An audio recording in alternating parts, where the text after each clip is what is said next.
Hello students, पिछले video में हमने एक्विनास के बारे में बात शुरू की थी। उनके राजनीतिक चिंतन को हम समझने का प्रयास कर रहे हैं।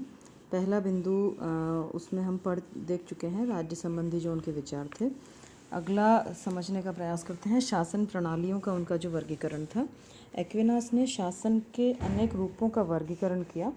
उसने राज्य के विभिन्न स्वरूपों के संबंध में अरस्तु के जो भी विचार थे उसके अकॉर्डिंग ही, उसके विचारों के समान ही अपने विचार व्यक्त किए और ये कहा कि राजनीतिक सत्ता के जो स्वरूप समष्टि के यानी पूरी समस्त प्रजा के हित साधन को अपना लक्ष्य बनाकर चलते हैं, वे ही उत्तम हैं।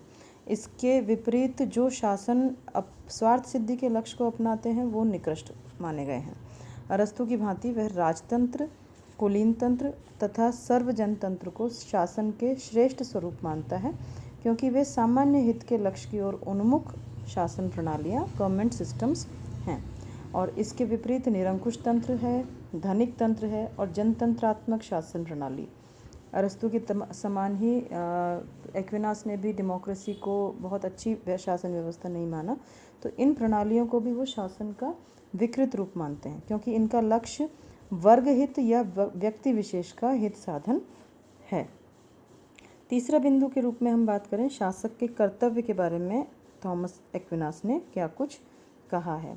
थॉमस का झुकाव राजतंत्र की तरफ है। राजा की परिभाषा देते हुए वो कहते हैं, राजा वह है जो एक नगर अथवा प्रांत के अनेक निवासियों पर शासन करे और यह शासन वह सार्वजनिक हित में करे।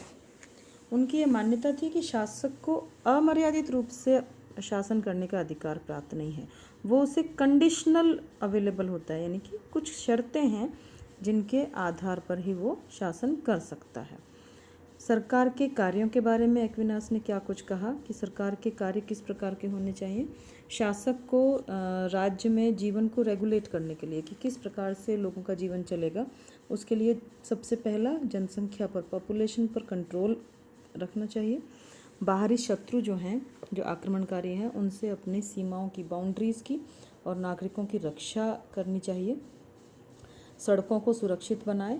चोर डाकू जितने भी और इस तरह के एलिमेंट्स हैं उनसे, उनके जितने भी ये एंटी सोशल एलिमेंट्स हैं, उनसे मुक्त रखा जाए राज्य को। शासक को अपने राज्य के लिए एक विशेष प्रकार की कोई भी मुद्रा जो है, पद्धति वो चलानी चाहिए। तोल माप इस तरह का जितना भी, जो कि चाणक्य में भी हम देखते हैं। इस बारे में चाणक्य शुक्र जो फर्स्ट ईयर में आप लोगों ने पढ़ा होगा, उसके बारे में वो बहुत डिटेल में बात करते हैं। तो तोल माप और इन सब चीज़ों का भी राजा को प्रॉपर ख्याल रखना चाहिए। शासन को शासन चलाते समय राज्य के जितने भी विभिन्न पद हैं उन पर कार्य संभालने के लिए अधिकारियों की नियुक्ति करनी चाहिए। कानून, आदेश, दंड, पुरस्कार, इस तरह की अलग अलग व्यवस्थाएं भी राज्य में होनी चाहिए।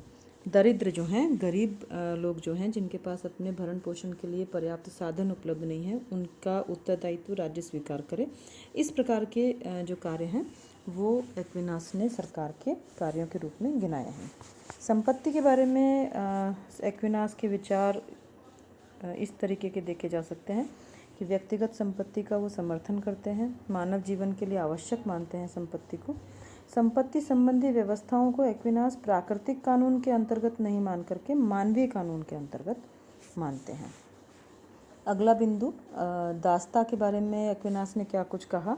जिस प्रकार से अरस्तु ने दास प्रथा को प्राकृतिक संस्था, नेचुरल इंस्टीट्यूशन के रूप में बताया, वैसे ही थॉमस एक्विनास ने भी दासत्व को एक संस्था के रूप में, एक इंस्टीट्यूट के रूप में स्वीकार किया है। उनके विचार अरस्तु और ऑगस्टाइन से पूर्ण रूप से मेल नहीं खाते। राज्य और चर्च के बारे में एक्विनास ने क्या कहा, ये हम समझने का प्रयास करते हैं। एक्विनास ने चर्च को सामाजिक संगठन का मुकुट माना और राज्य से भी ऊंचा स्थान उसको प्रदान कर दिया। मानव जीवन के दो ही लक्ष्य बताए एक्विनास ने, भौतिक सुख की प्राप्ति पहला और दूसरा पारलौकिक सुख। तो भौतिक सुख की प्राप्ति तो उसे राज्य द्वारा हो जाएगी और पारलौकिक सुख की प्राप्ति के लिए उसने जो साधन बताया उसे चर्च का नाम दिया। इन दोनों में संसार का भौतिक सुख जो है वो गौण है, that is not very essential, और परलोक का सुख जो है वो प्रधान है। थॉमस एक्विनास राज्य और चर्च की उपमा एक जहाज के यंत्रों के बढ़ई और चालक से करते हैं। एक्विनास के लिए चर्च जो है वो सामाजिक व्यवस्था का सबसे ऊंचा सिरमौर मुकुट जैसा एक कोई इंस्टीट्यूट है। और ये लौकिक संगठन जो है राज्य उसका प्रतिद्वंदी नहीं है, कॉम्पिटिटर नहीं है किसी भी तरीके से, बल्कि उसकी पूर्णता का, उसके कंप्लीटनेस का सिंबल है।